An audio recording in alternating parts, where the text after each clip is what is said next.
እሺ ቤተሰቦች ዛሬም እንደተለመደው ምርጥ ታሪክ ይዤላችሁ መጥቻለሁ። ይህ ከሁሉ ፊልም ነው። ታሪካችንን ከመጀመራችን በፊት ላይክ፣ ሼር፣ ሰብስክራይብ ማድረግና ቪፒኤን ማብራትም እንዳይረሳ። እወዳችኋለሁ። ይመቻችሁ። ታሪካችን ሲጀምር መልካም የሆነችውን ወጣት እንመለከታለን። ይህች ወጣት ስሟ ዳላስ ይባላል። ለዳንስ ትልቅ ፍቅር አላት። ፕሮፌሽናል ዳንሰኛ መሆንም ትፈልጋለች። የሃይስኩል ትምህርት በተከፈተበት የመጀመሪያው ቀን ከጓደኛዋ ጋቢ ጋር እየተሳሳቁ ወደ ትምህርት ቤት እየገቡ ሳለ አንድ ድሬድን የተባለ ቆንጆ እንዲሁም በራስ መተማመኑ ከፍ ያለ ወጣት በሞተር ይመጣል። ነገር ግን ወደ ክፍሉ ለመግባት አርፍዶ ነበር። ቢሆንም አስተማሪው በጨዋነት አሳስቆት ይገባል። ድሬድን በትምህርት ቤቱ ታዋቂ ብቻ ሳይሆን የራግቢ ተጫዋችም ነው። ዋይኮይ በሚባል ትልቅ የስፖርት ፕሮግራም ላይ የመግባት ትልቅ ራዕይ አለው። በተመሳሳይ ሰዓት የድሬድን አባት የራግቢ አሰልጣኝ የሆነው ናታንን እያወራው ነው። ናታን የዳላስ ታላቅ ወንድም ነው። የድሬድን አባትም ለኔተን ልጁ በጣም ጠንክሮ እየሰራ እንደሆነና ወደ ትልቁ የስፖርት ፕሮግራም ወደ ሆነው ዋይኮ እንዲያስገባው እርዳታውን ይጠይቃል። ኔተን ግን ድሬድን ስፖርት ላይ ብቻ አትኩሮት ማድረግ እንደሌለበት ይናገራል። ነገር ግን የኔተን መልስ ለድሬድን አባት ብስጭትን ፈጠረ። ምክንያቱም ከዋይኮ ውጪ ሌላ ለልጁ ማሰብ የሚፈልገው ነገር ስላልነበር ነው። በስፖርት ልምምድ ላይ ሳሉ ድሬድን የዳላስን ቀልብ ለመሳብ ሆን ብሎ ኳሱን ወደሷ ይወረውርባታል። ግን ዳላስ ኳሱ ሳይመታቸው ትይዘውና መልሳ ትወረውርለታለች። በዚህም ድሬድን በጣም ይገረማል። በዚህ አጋጣሚ የድሬድን ጓደኛ ዳላስ የአሰልጣኛቸው ኔተን እህት መሆኗን ይነግረዋል። ከስልጠናው በኋላ ድሬድን ወደ ኔተን ቢሮ ያመራል። ስለ ስፖርት ፕሮግራሙ ማውራት ይጀምራሉ። ነገር ግን ኔተን ስፖርት ፕሮግራሙ ላይ ሙሉ በሙሉ ተስፋው መጣል እንደሌለበትና ጎን ለጎን ደግሞ ሌሎች አማራጮችን ማየት እንዳለበት ይነግረዋል። ድሬድን ውስጡ ምንም እንዳልተሰማው በማስመሰል ከቢሮ በእርጋታ ይወጣል። መኪና ማቆሚያው ላይም ዳላስን ይመለከታታል። ወደ እሷም ሄዶ ኳሱን ስለመወርወሩ ይቅርታ ጠየቃት። ይህንን ሲመለከቱ ጓደኞቹ አውቀው ኳስ ይወረውሩለታል። ድሬድን እሱን ለመያዝ ሲሮጥ ከዳላስ መኪና ጋር ተጋጭቶ ይወድቃል። በኋላም ትምህርታቸውን ሲጨርሱ ዳላስ ወደ ዳንስ ስልጠናው ትሄዳለች።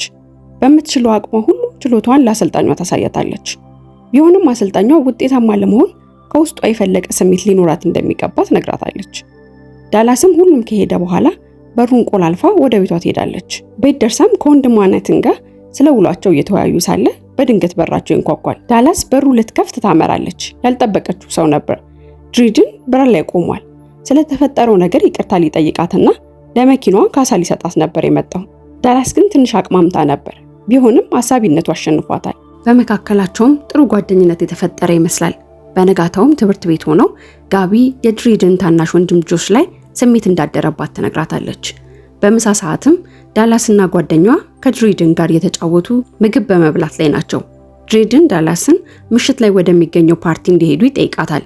ቢሆንም ዳላስ መሄድ እንደማትችል እንዲሁም የዳንስ ስልጠና እንዳላት ትነግረዋለች። ከዚህም በኋላ ጋቢ ዳላስን ድሬድንን ትወጇለች በማለት ጠይቃታለች።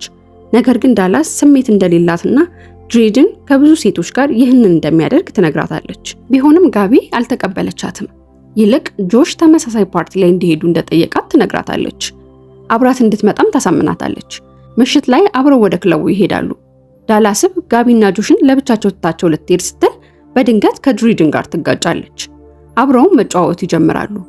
ቦታው በሰዎች ጫጫታ ተሞልቷል።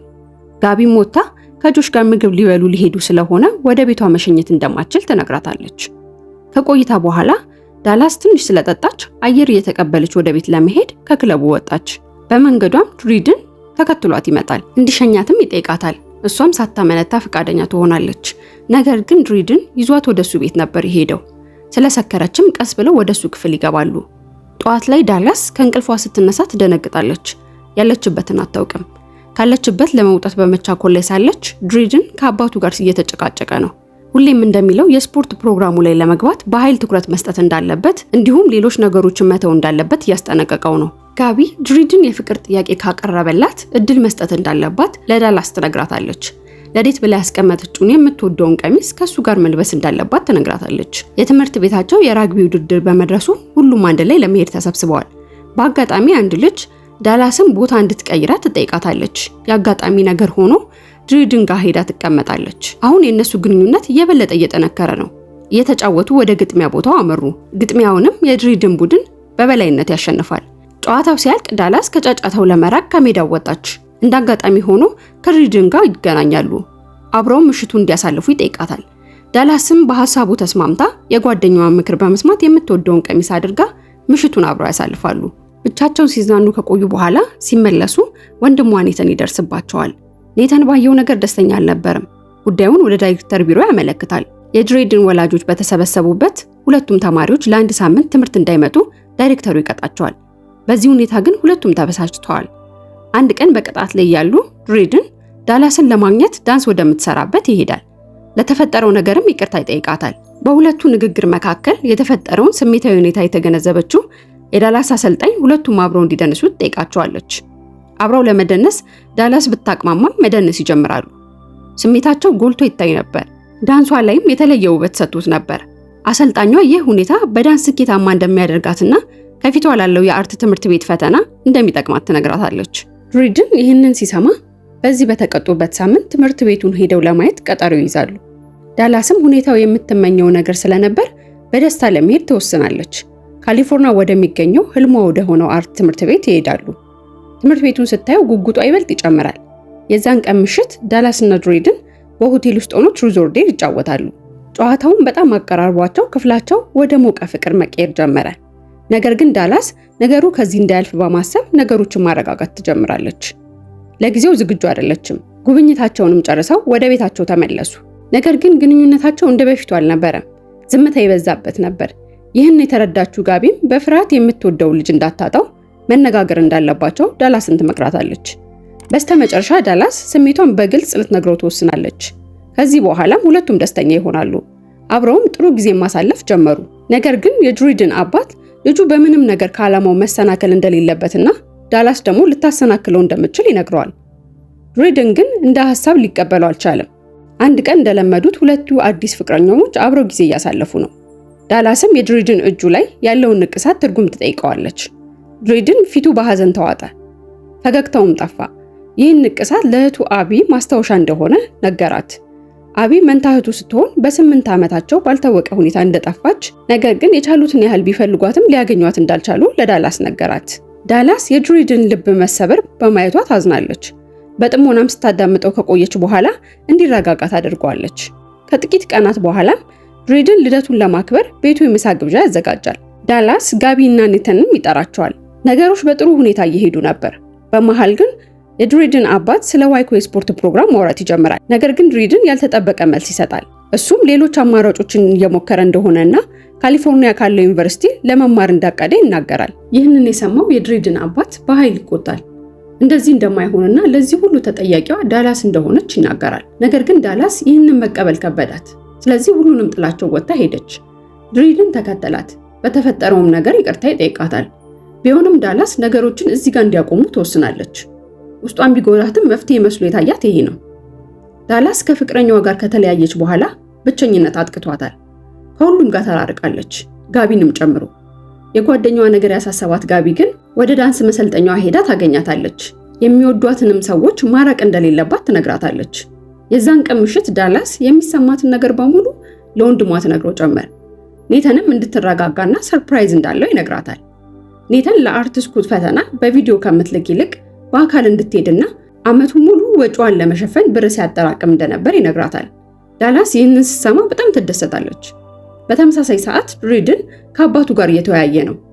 ድሬድን የራሱን ውሳኔ መወሰን እንደሚፈልግና በጣም ጫና እያደረገበት እንደሆነ ለአባቱ ይነግረዋል። የልጁን ጭንቀት የተመለከተው አባትም ከጎኑ እንደሚሆንና በውሳኔውም እንደሚደግፈው ይነግረዋል። ዛሬ ለዳላስ ትልቅ ቀን ነው። የአርት ትምህርት ቤት ፈተና የምትፈተንበት ቀን ነው።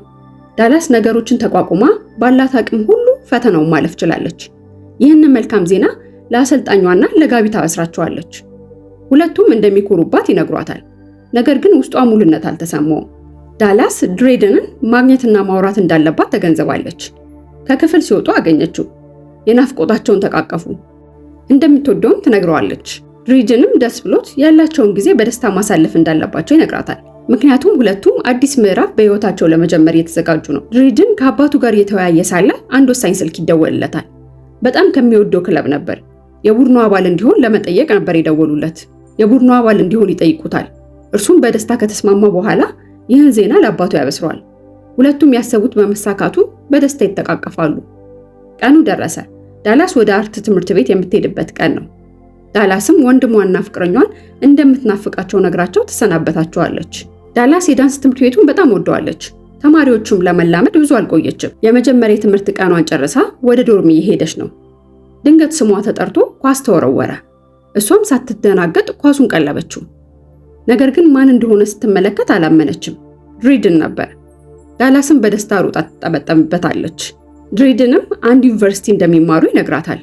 በዚህ ሁለቱም በጣም ደስተኛ ይሆናሉ። አበቃን።